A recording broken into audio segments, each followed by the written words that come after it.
So I'm so happy to welcome all of you. You know, for us, having the voices of the future come to the Philippines every year. You join the AELM meeting. You do a lot to help in the process of bridging understanding of the APEC agenda and vision. And so we want to thank you for the work that you do, and we're really thrilled that we're having this interaction with the ABAC members. So in front of you are the ABAC members. Here together with me are the ABAC working group chairs. And so we're really thrilled. We hope that through this session, we will be able to hear from you, listen to your thought, listen to what you hope to achieve, and learn out of ABAC, out of the APEC week, and learn also from ABAC, the ABAC members. Okay, so I'd like to, for all the ABAC members, all of you are familiar with the Voices of the Future, and I'm going to ask Mr. James So, who's the co-chairperson of the APEC Voices Leadership Council, to say a few words about the Voices of the Future program and what he hopes will be achieved this year. James. Well, thank you, Doris. Ms. Doris Masasa Ho, President and CEO of Masasa Incorporation and ABAC Chair 2015, Mr. John Francisco Raffo, Honorary Chairman of Raffo Groups, and the incoming ABAC Chair for 2016, ABAC Peru, distinguished ABAC members, ladies and gentlemen. We are very honored and privileged to be invited to this special dialogue session with honorary ABAC members. I'm fully aware how busy you are, and during this APEC Summit 2015, and indeed very grateful that you found time to meet the delegates of the APEC Voices of the Future. In fact, this morning we had a very interesting dialogue and discussion at the ADB, Asian Development Bank. And young people from 17 economies are here, and they put their ideas together and trying to find ways to do some projects within the Asia-Pacific region. And we hope for your support in that. This year, the theme is very well thought through by the host economy, highlighting the needs to create a sustainable future, inclusive growth, and resilience and empowerment.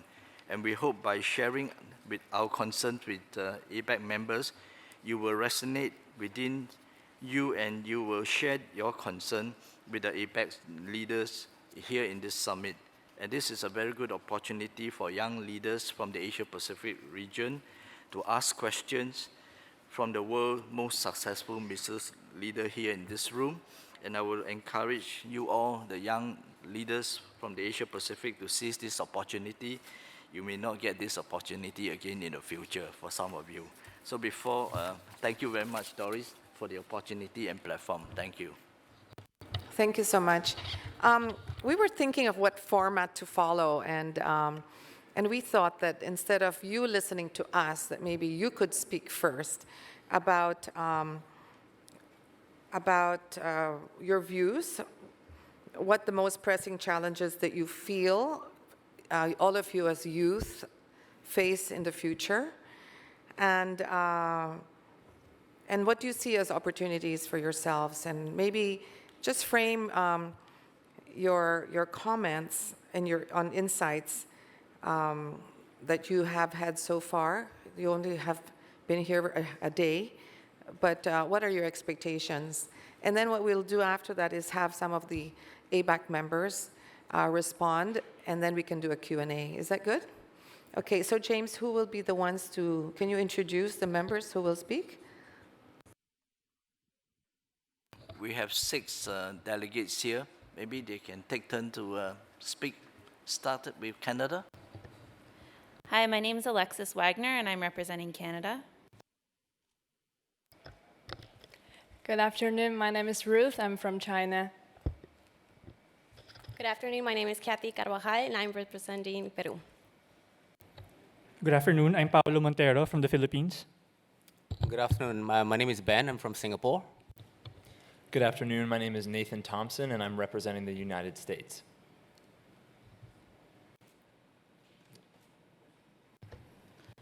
Thank you. So I'd like to take this opportunity to talk about Sustainable Development Goal 13, which is climate action. And it's something that we talk a lot about, but it's really about getting those actions in place and actually taking action and sticking to what we say. So a lot of the development and growth that the Asia Pacific has seen over the past decades has been on the back of non-renewable natural resources. And this affects our environment as well as it prevents actual sustainable growth. And the sustainable communities is one of the themes that we are talking about and are highlighting in the Youth Declaration this year. So it's imperative that countries and the economies present at APEC actually look towards developing whole government solutions towards environmental challenges.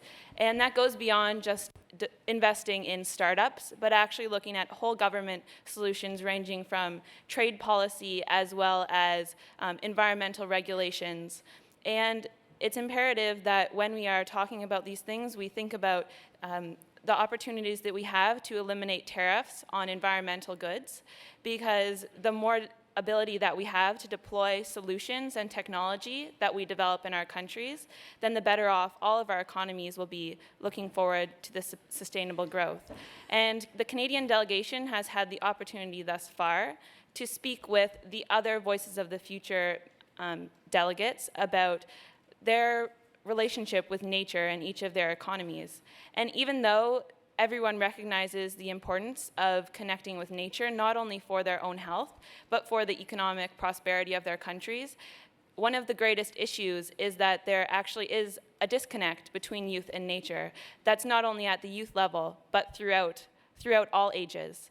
And we hope that we can all work together towards addressing this issue, making our nature and our natural heritage more accessible to youth, so that environmental concerns are embedded in all of our societies and all of our countries. So moving forward to new generations, we will look at these issues as at the forefront of what we should be addressing at conferences like this. Thank you.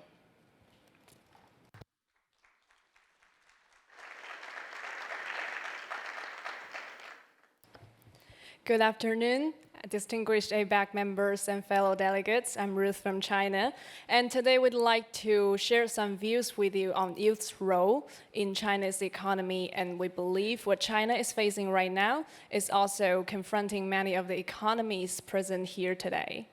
As is well-publicized, China's economy has entered the new normal, which is quite different from the high-speed growth pattern exhibited in the past.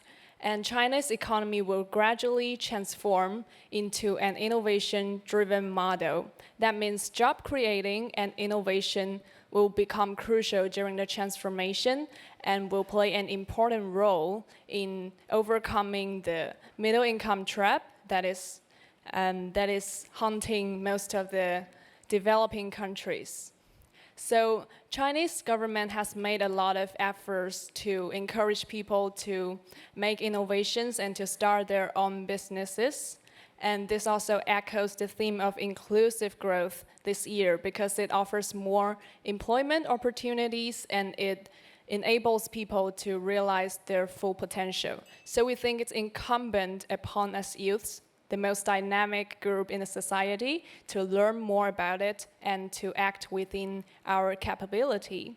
So the Voices delegates from China this year would like to discuss the issue of self-employment and innovations of youths with all other participants.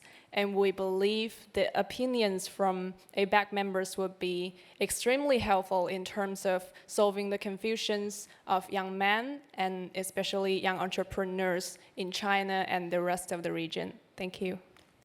Thank you, China. Now, Peru. Good afternoon, everyone. Now, I think we can all agree as delegates and as well as ABAC members that it's not just, our success is not just about talent, it's not just about luck, it's not about mere luck or mere chance, but it's hard work and it's also being very passionate about what we do. So Peru, over the past 15 years, we have been one of the most vibrant economies of the Asia Pacific. This prosperity is not a consequence of luck, like I said, but is also a result of sound reform of economy. It is a result of trade integration, and moreover, it is a result of the creativity and industrious nature of Peruvians. We have very passionate nature, and we also have the ambition and drive to succeed. Peru's accession to APEC has been a major watershed that has allowed us to build a bridge for engaging the most dynamic economies of the Asia Pacific, raising the level of our diplomatic trade and economic relations. Peru has signed almost 20 free trade agreements, and its top trading partners are APEC members.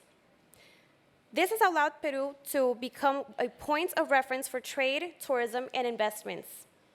We have played a major role for redefining the trade architecture of the region by joining the negotiations of the TPP, agreement that we regard as a stepping stone towards the free trade area of the Asia Pacific.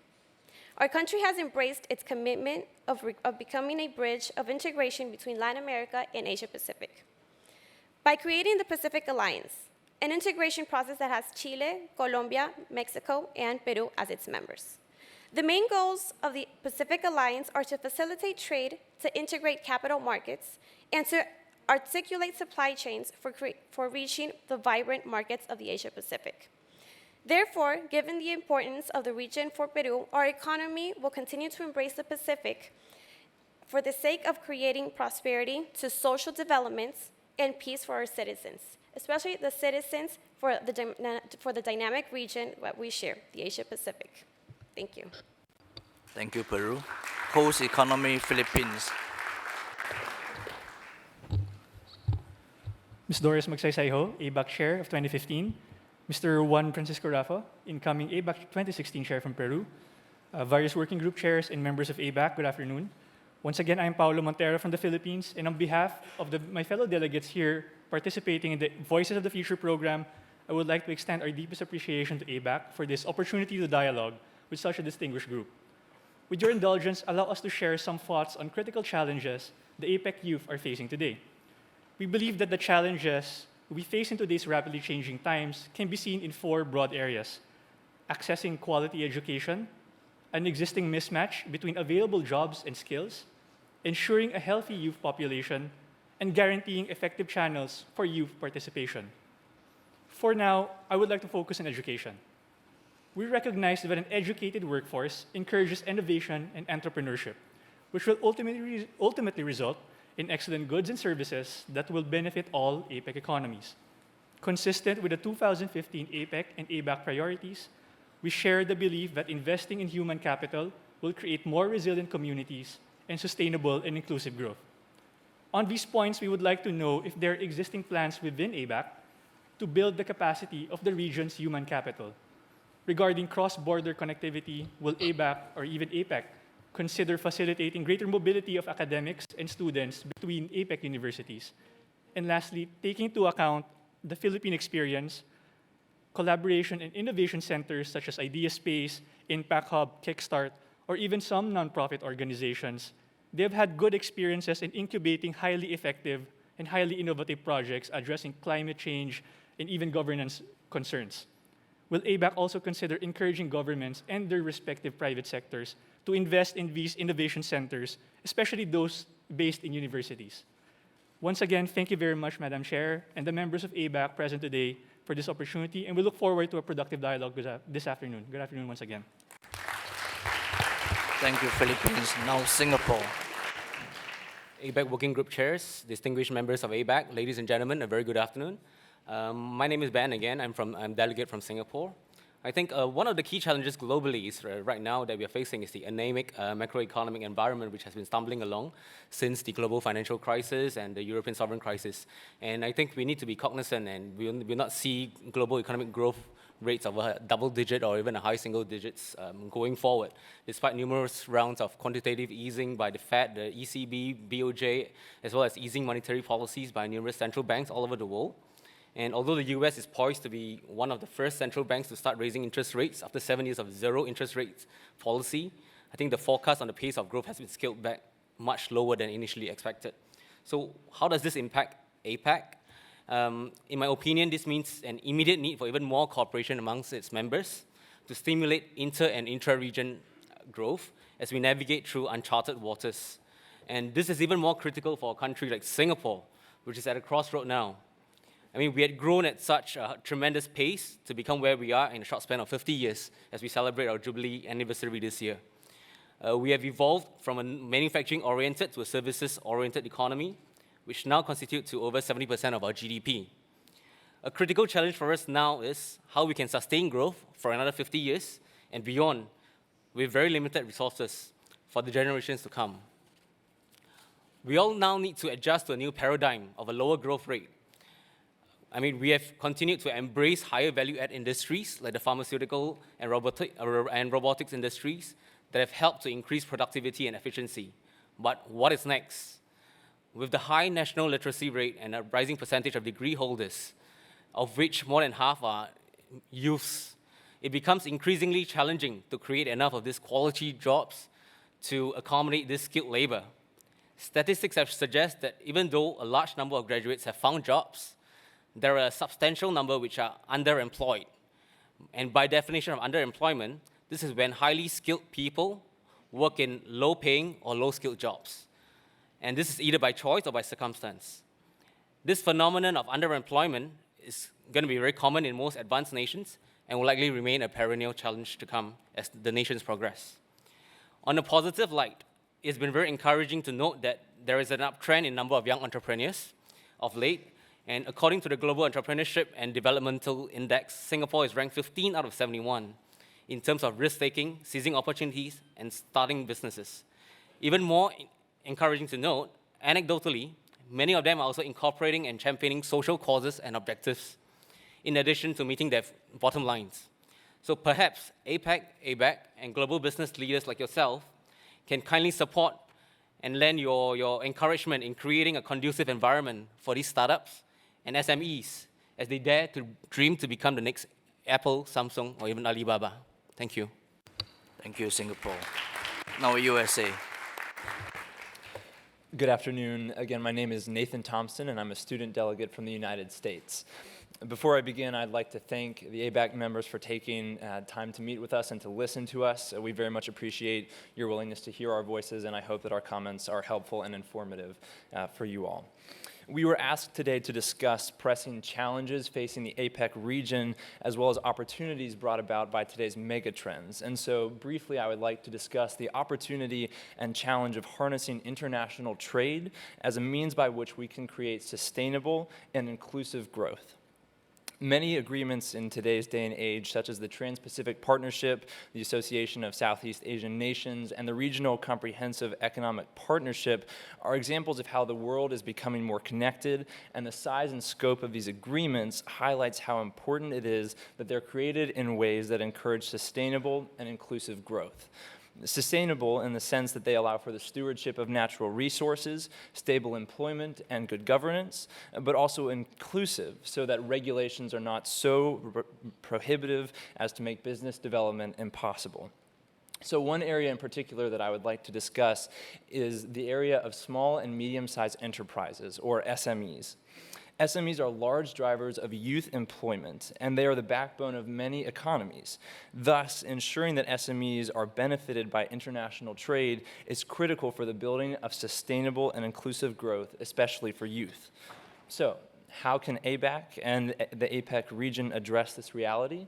By continuing to be an advocate for SMEs on an international scale, by providing resources to connect SMEs across international lines, and by working to ensure that expanding markets opened by international trade agreements are made accessible to SMEs in the APEC region.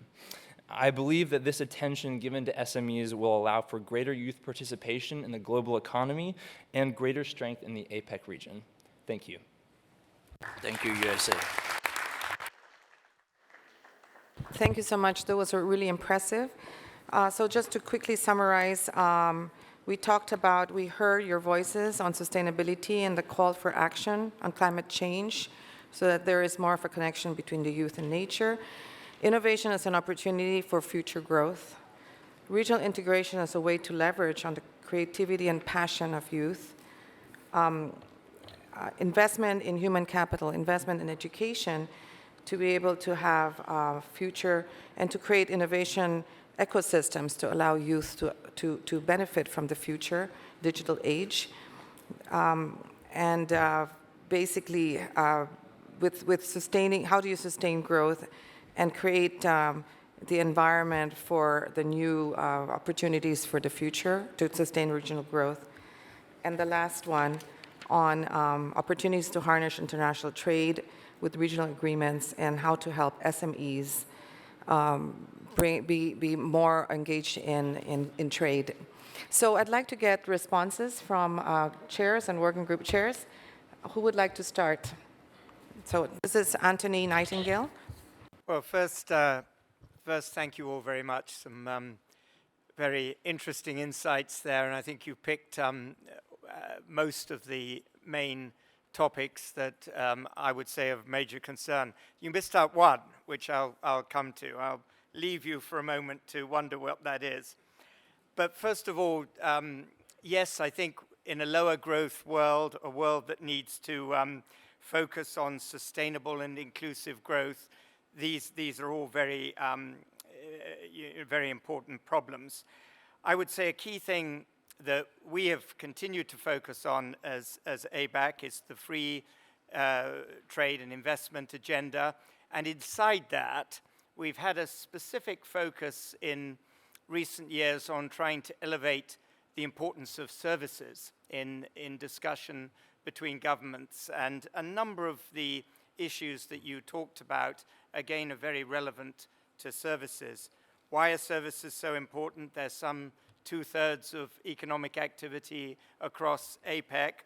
Also, if you think about it, uncompetitive services leads to uncompetitive manufacturing, uncompetitive agriculture, uncompetitive mining, so it means your whole economy is not performing in the way it should. So that we very much had that at the height of one key point of our agenda. Also on the connectivity side, infrastructure. The infrastructure deficit in our region is well known. We've put forward various ideas how to manage infrastructure projects better, how to finance infrastructure projects. We've also focused a lot on people-to-people connectivity, which is something that one or two of you raised, both as regards labor at a kind of less skilled level, and also the corporate worker, making it easier to take qualifications from one market to another, easier to move from one economy to another where the opportunities are.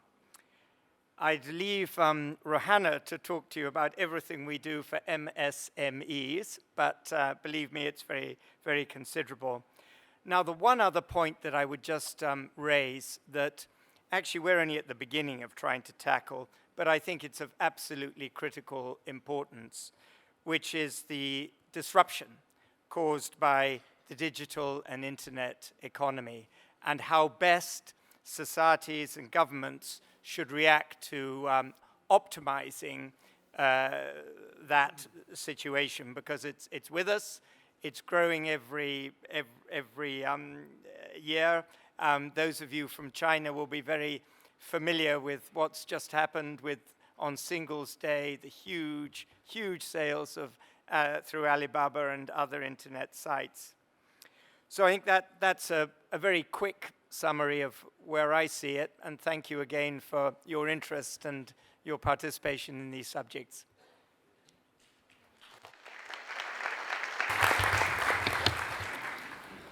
Good evening, my name is Rohana. I'm from ABAC, Malaysia. This is an impressive group. I'm looking around and suddenly realize how old I am, looking at all of you. It's good question on your part, on SMEs. Now, SMEs form about 95 to 97% of businesses all over the 21 APEC economies. They form the backbone of our economies. The contribution can range between anything from 30% to about 45%. Even Hong Kong, I thought not a big SME role, but very, very huge. Hong Kong's about 97.2. Malaysia is about 97.5. And this is important, not only APEC, but ABAC is aware of it. SME has been a key pillar in all the working group studies in ABAC for as long as you can remember. And the role of MSE, if I can do this very quickly so I don't want to take too much time, there are 4 key areas for how ABAC and ABAC working together to make sure that they can move from strength to strength. They get stuck at, for example, there are 4 main areas. One of the big challenges for them is financing, access to financing. How do we get financing? When you make about $3 or $5 million US dollars, no one's going to say, a bank's not going to do it. So this is something that my friend here, Suzuki-san, is looking at, innovative financing for SME. And we've been doing this work for some time. So, I'd like you to follow me after this. Then the other one is access to global markets. How do we sell our goods abroad? If you look at Alibaba, what was it, 2 days ago? The first 8 minutes, 1 billion USD. And then the whole day was 13 billion. And SMEs try to get onto that retail online platform, and they can do that. So what do we have to do? We have to copy what Alibaba is doing. I run a private equity fund. This is my 3rd fund. Small, boutique, but I look at SMEs. I look nothing but SMEs. And it's a small little company that they didn't have enough funds. They didn't know what to do. And they say, okay, how do we sell? We sell online. And from about 3 million, now they're selling 15 million ringgit. And I'm putting money, and what I'm going to do, get onto online, get an e-commerce platform. So that's a second access market. And the other one, of course, is cross-border e-commerce. They are not familiar, they don't know how to do this, and this is a big project that we are doing at ABAC. And this is my passion, I love this, where basically you tell them, listen, you're small, you're not going to compete with the others, what do? Be innovative about it. You've got to be smart with financing, you've got to be smart about how you sell your thing. So for them, just get onto online, get a local retail online, find a way, or jump onto someone. So Malaysia, we're big on SME. We've been doing this for so long. I think we're the only country in the world with a blueprint for SME growth, and it's been endorsed by the World Bank and the others. So moving forward, this is something that ABAC appreciates, understands, but a lot of work's got to do. Now, what we have to do is talk to our APEC leaders. Listen, we can't afford to have crazy tariffs. We can't afford to have customs that's going to cost you a lot of money, and you can't do that. So we've got to make it easy. So this is the role of ABAC, business leaders, making sure that we understand the problems that SME faces, and then we sit with our leaders, we sit with the senior officials, various ministries, finance, trade, and foreign ministry, and talk to them. And I think, without saying this, under the chair of Doris Maksasai this year, we've done a great job. I don't know how many of you are going to be around, but tomorrow we're going to have a presentation by USC Business School, USC Marshall Business School, and they have done an incredible study, 500 interviews, 250 questionnaires right across. All 21 economies are represented, and basically you turn on to, let's say, for the sake of argument, Papua New Guinea. Oh my God, they haven't got internet, Wi-Fi. How do we do this? So they've got all those things that they have to do. Philippines has issues with customs. Malaysia has issues with logistics. And they've done this great work. And any of you interested in this, we can send you USBs or whatever you want on this. So ABAC understands this subject matter. We know that this is so important for small, medium-sized companies to move forward. Microsoft is great, Alibaba is great, but they don't make up the 97% of the companies. Thank you very much.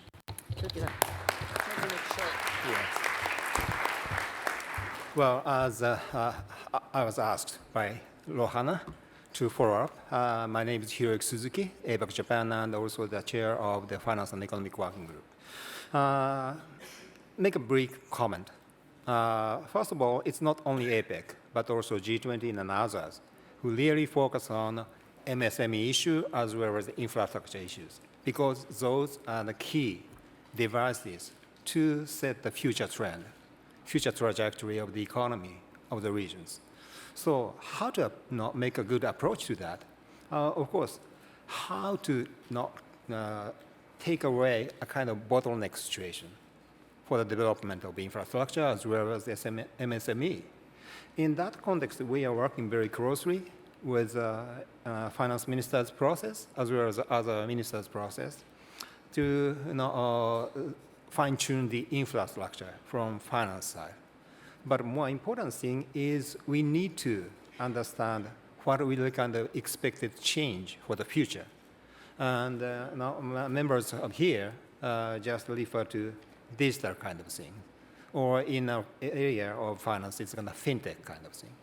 That really creates the change of the business model. And we have a current set of regulations which used to best fit for the brick and mortar, very old-fashioned structure of businesses. So how to take into account the development of the new technology, which really create kind of new, sometimes new normal things, sometimes new business model things, which you are leading for the future. Take into account those things in advance so that we will not make any bottleneck situation for the future. That's a very important thing, which we have been discussing with business leaders as well as the regulators and also government. So I'm very much clear that we share those views with government already. Thank you. Jaime, can I ask you to speak something? Thank you very much, Doris, and thank you to all the delegates for thinking these issues through and sharing them with us. Let me just pick up from three. I think all the points are very valid and of great concern to all of us. Maybe starting with our friend from Peru, I thought you brought out a very interesting point that actually is underdeveloped within the APAC umbrella, which is linkages across the Pacific. Although we're a Pacific-based organization, the relationships tend to be north-south and within our own spheres of influence. In the case of Latin America, there's a great deal happening within Latin America and certainly up north with the United States. But the cross-border across the Pacific tends to be less. I think you make a very good point. Obviously, you push for Peru to be a bridge, but I think all of us have to make more of an effort in linking up the Latin American continent to Asia, and I think it is less developed. And I think that's a great point. To our friend from China, you talked about entrepreneurship as a way of going against the trend in unemployment and the slowdown in economies. I think what's beautiful about entrepreneurship is they reinvent industries. And as industries shift these days, there is a need for people to keep reinventing that space and creating new forums for employment and new products and services. That needs a lot of support. It starts even with education. Our education in the Philippines, in general, does not encourage entrepreneurship. It encourages managers who then become very able in running things, but less in inventing things. I think for all of us within the APEC umbrella to help out the ecosystem that encourages entrepreneurship is a very valid suggestion. And certainly a great deal of effort has been made by our chair this year in encouraging an SME conference of which entrepreneurship is a big component of it. And finally, our friend from the Philippines, Mr. Montero, I think this whole mismatch between education and employment is a very real one. I think it's not only in our country, where I think the mismatch is great. I think it also is an issue across all APEC countries. There is a portion in time now when graduates are coming out of schools and then having, in many cases, to be retrained for the employment field. In the Philippines, and I'm sure we're a proxy for some other countries, there are a lot of people who never make it to college. They leave high school and then don't have yet the skill set. There's a great need to start matching up a fast-changing industry structure with the employment field, with the education field, which tends to be slower to develop. There is a role for the private sector, I believe, and certainly one for ABAC, to create more of a linkage between industry and the education sector rather than have them as two disparate units. But I think your point is also valid. Thank you, Ms. Chair, for the opportunity. Thank you, Jaime. Then I'm going to ask Deb Close from Canada, and then after that I'm going to ask Alan Zeman to say a few words. Thank you, Chair. First of all, I want to tell you all, I want to thank you. What great thinking. And very impressive group of people. And I'm sure you're representing your colleagues as well, so very well done. A couple points that you raised that I wanted to comment on regarding, first of all, Ruth, when you talked about innovation and how important that was. We also in ABAC, and a couple of you mentioned the fact that the economic growth is slowing. And I truly believe that innovation, and we all believe in ABAC, that innovation is going to be a key factor in continuing to accelerate growth. And we're very focused on that, and we have a number of initiatives, especially related to the MSME sector, related to innovation and how we foster innovation. And we're going to be talking about more of those over the course of the next couple days. My own background, actually, I worked in high-tech startups, 2 of them. So I know how important innovation is, and also what it is to be an MSME and to cross that chasm into from an idea to profit. So I encourage you for thinking that way, and also encourage you to, I think that the fact of not being afraid and to take a chance and to be courageous is an important part of a successful MSME, and also in the innovation field. Another factor also, Alexis, I'm also from Canada. And you talked about sustainable development, and I was really encouraged by the fact that you talked about whole government solutions. That is so important, and a little bit of an editorial here, because I also come from the energy industry. So the fact that, you know, we have to get the balance right, and that's why whole government solutions are so important.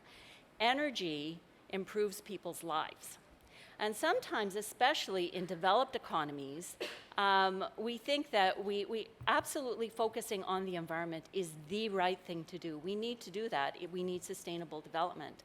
On the other hand, what right do developed economies have to tell undeveloped or developing economies that they have no access to energy?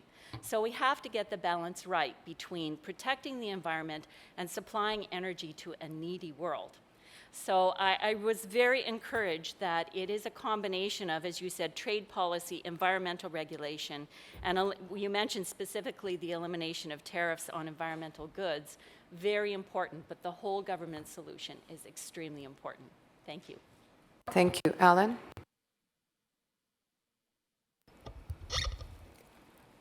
It gives me great pleasure to listen to all of you, actually, because you guys are the future. Us sitting on this side, I look at us, I look at you, and everything that you've talked about from every single country actually is what the future of the world is all about.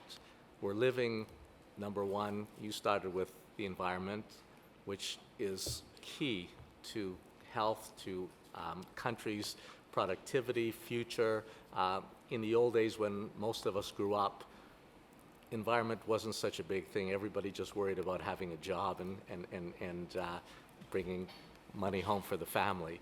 But in today's world, where economies are moving so quickly, and because of connectivity between different people, the environment has become very, very important. And so that's something I believe that everyone needs to be concentrating on at the moment. We hear a lot from China about, in Beijing, about the smog and other things that affect the countries, affect the health of people. That's really something that's really, really important. I believe ABAC and APEC are really getting the message. In most countries now, you can see Mr. Obama is on this very, very much in the United States. And I think it's something that's really important. As far as China's concerned, self-employment is something that Li Keqiang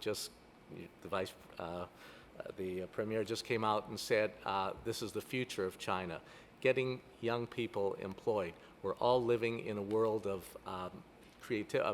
IT, creativity, connectivity.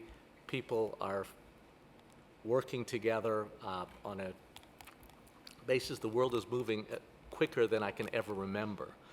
Governments are moving quicker than I can ever remember.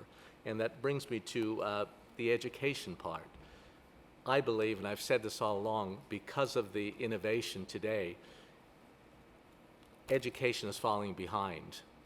The people, the teachers, didn't grow up with it. The students today are smarter than many of the professors, unfortunately, or many of the teachers, because they didn't grow up with it. And it's something that needs to catch up. Education must lead. It's something that's really, really, really important, because that is the future.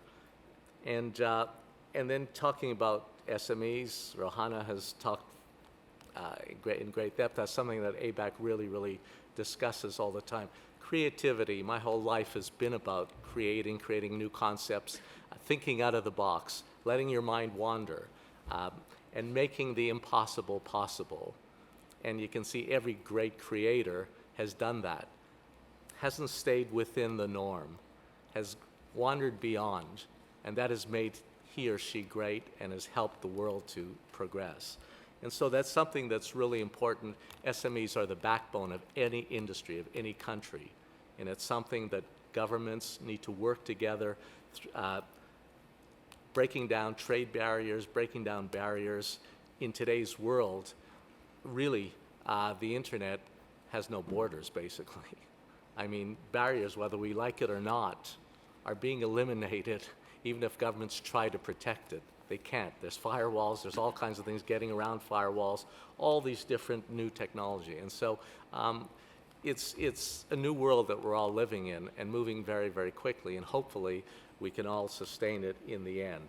So I myself, sitting here, am very enthused listening to all of you, making very good presentations, and you're an inspiration, I think, to all the ABAC members to know that all the hard work everybody's doing and putting in will be worth it, because when you guys take over in these positions, you'll have a great world ahead of you. Thank you, Alan. Maybe we have time for just 2 questions from you. Do any of you have questions you'd like to pose? Yes, okay, well let's see, I see a hand. Okay, you raised it first, and then you, right beside it. Okay, go ahead.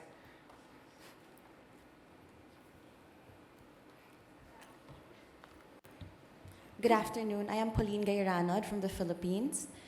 Innovations are a commodity in these times, and colleges and universities are their primary incubators. Young people like myself are perennially on the lookout for the next best idea, one for which there is an existing market that can be revolutionized, or one for which a new market can be created. What does ABAC recommend as specific initiatives that colleges and universities should undertake in order to facilitate the development of a young population who can contribute greatly to innovation in the Asia-Pacific region?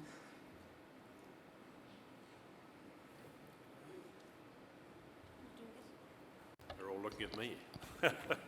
Thank you for your question. Let me give you my response from the position of being the chairman of a research institute. I think that the word collaboration is a very important word when it comes to getting the best out of innovation and what is out there at the moment. We don't see enough of that, quite frankly. We talk about institutions, the thousands of institutions around the world. Because of the funding mechanisms that institutions have, they tend to be quite competitive. They tend not to share their ideas. I think that getting governments to facilitate much more collaboration between institutions, get the ideas flowing across those borders, whether they be national borders or whether they be internal borders between different institutions here, between UP and Ateneo, for example. How do you get the innovation flow occurring? That is a very important issue in my mind.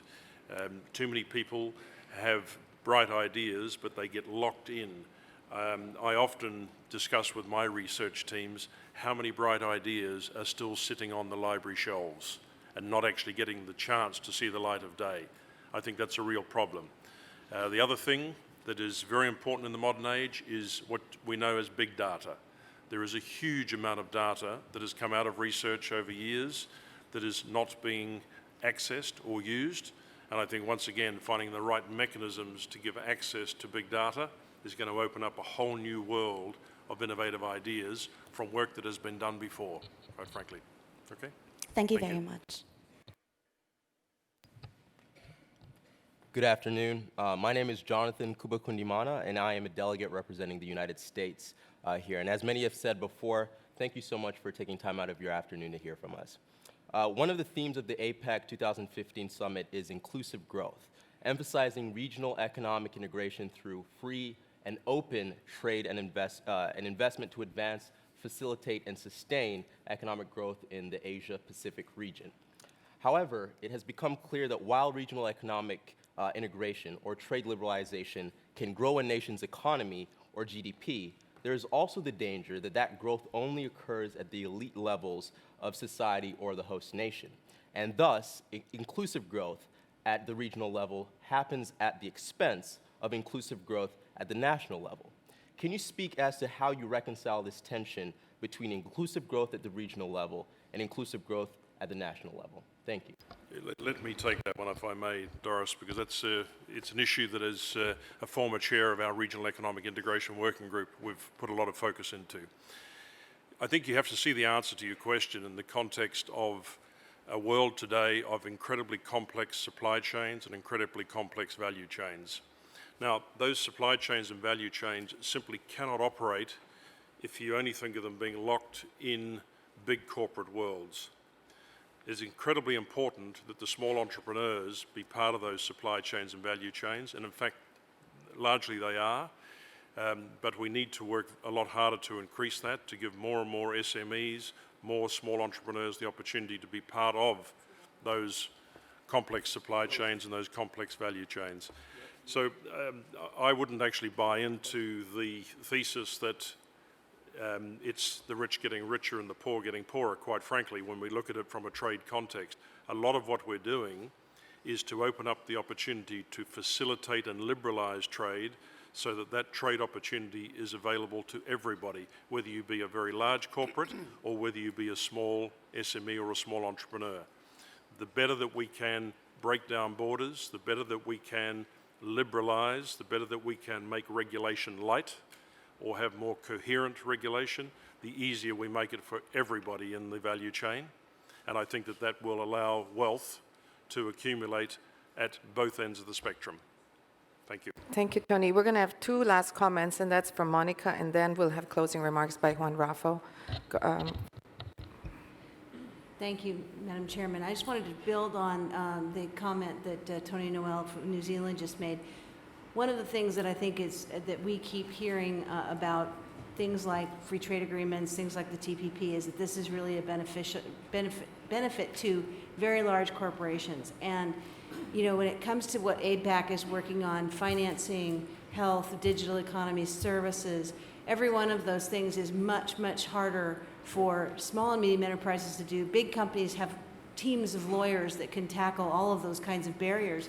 A small and medium enterprise is the one that has the most challenge getting past some of the barriers. And so even though as these barriers come down, it is small and medium enterprises across the board which benefit to a much greater degree even than large corporations. And I'll just say one thing, I think our friends from Caterpillar are not here in the room yet, but one of the things that I learned the other day when we did a meeting with them is that they have 30,000 small and medium enterprises that are part of their supply chain, and every single one of their distributors in the United States, and they have something to tens of thousands of distributors of their products, are all family-owned businesses, every single one of them. So I think that was it. The mixture, the mingling of corporate and small and medium enterprises is really much more rich than I think is given credit. Okay, before Juan Rafa closes, I just wanted to say New Zealand, that Tony Noel is from, to me is always my greatest example. I love to tell this story. They have 3.5 million people, and they have 33 million sheep. So they obviously can't eat all that lamb chops, and they can't eat all that butter. They also have an amazing agricultural industry, so they can't drink all that wine, and they can't actually be able to consume everything they produce, including the kiwi fruit. I think they've been an amazing economy because they're so good at branding. You all know that you never buy butter and not know it's New Zealand, right? So I love that story because I think that is one of the simple stories that is so impactful in us realizing that this free trade agreement actually helps those that know clearly what it is they're selling, know clearly what their unique selling proposition is out to the world. It's branding that and making sure the world buys it.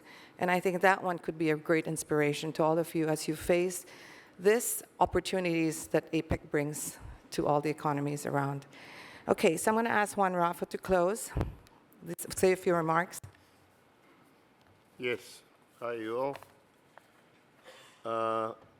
We acknowledge the importance of APEC Voices of the Future providing young leaders from the Asia-Pacific region a unique opportunity to participate in a forum such as this, and in the ABAC meetings, the SME Summit and the APEC CEO Summit and cultural events. This allows all of us to have some important dialogues with top policymakers and also to establish links to classrooms, communities of the region, and as a tool to foster cooperation and prosperity. The program provides leaders of tomorrow the opportunity to learn and understand the workings of APEC, learning about regional and international trade, as well as a chance to build a network for young leaders to embrace their cultural differences and to realize existing opportunities. We should understand that beyond trade facilitation, business mobility, and the flow of goods and services, APEC's real richness lies in its diversity. Voices of the Future plays a vital role interconnecting the future leaders of the Asia-Pacific, developing bonds of friendship and cooperation at an early age. In the specific case of Peru, there has been a participation of young Peruvians at the APEC Summit since 2004, and ABAC Peru has decisively supported this participation. There has been local support of San Ignacio de Loyola University, which helped in the organization of the program during APEC Peru 2008, and 2016 will be no exception. They are already developing new ideas and messages for the incoming year. The hope of our future lies in the vitality and wisdom of the young. That's why ABAC, during Peru's chairmanship, will encourage and support APEC's work regarding this program, assuring that it continues as an independent and sustaining young leadership and educational diplomacy program within the APEC process. So therefore, with the authorization of our chair, Ms. Doris Ho, we declare this meeting finalized. Thank you very much. Thank you very much.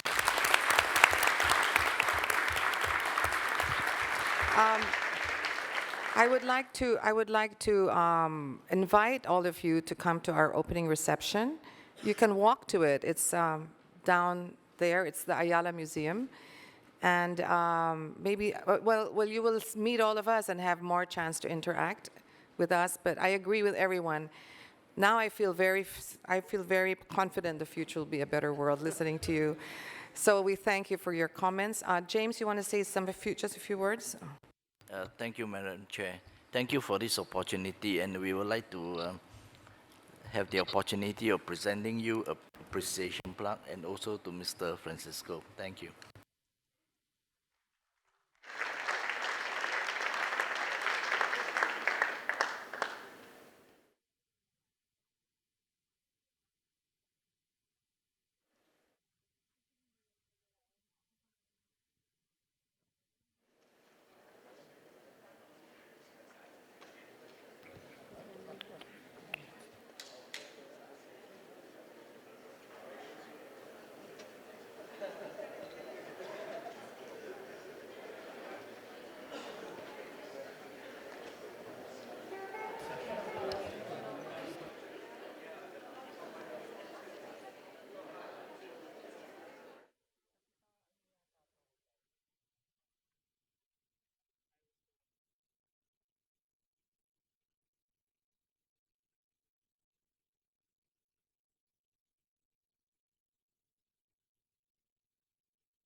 Can I have Jonathan and Wei Yan please come to the forward? Jonathan and Wei Yan, thank you.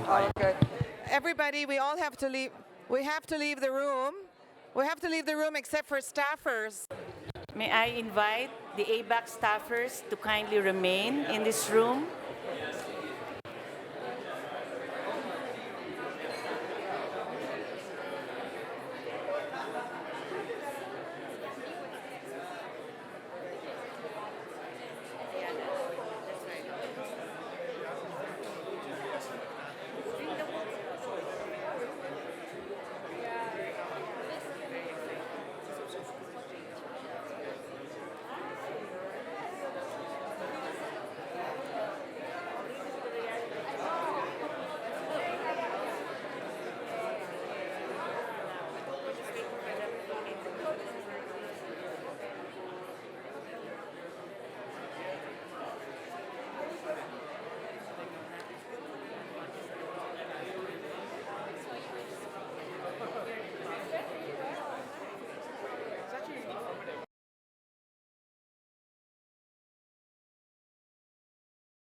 Will be your host for today or for this afternoon session, and together with me is Bambina Olivares Wise.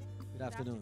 Good afternoon. Hi, Mike. I hope you've all enjoyed your lunch and you're ready to listen to our wonderful speakers for today. And Mike will start it off. We are here today, as you know, to recognize and celebrate the progress that has been made in terms of the anti-corruption efforts in our public sector.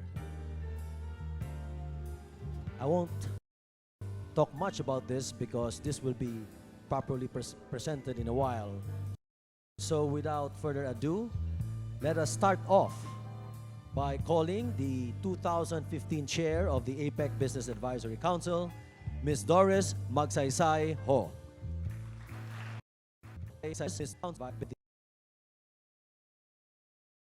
Speakers for today, and Mike will start it off. We are here today, as you know, to we are here to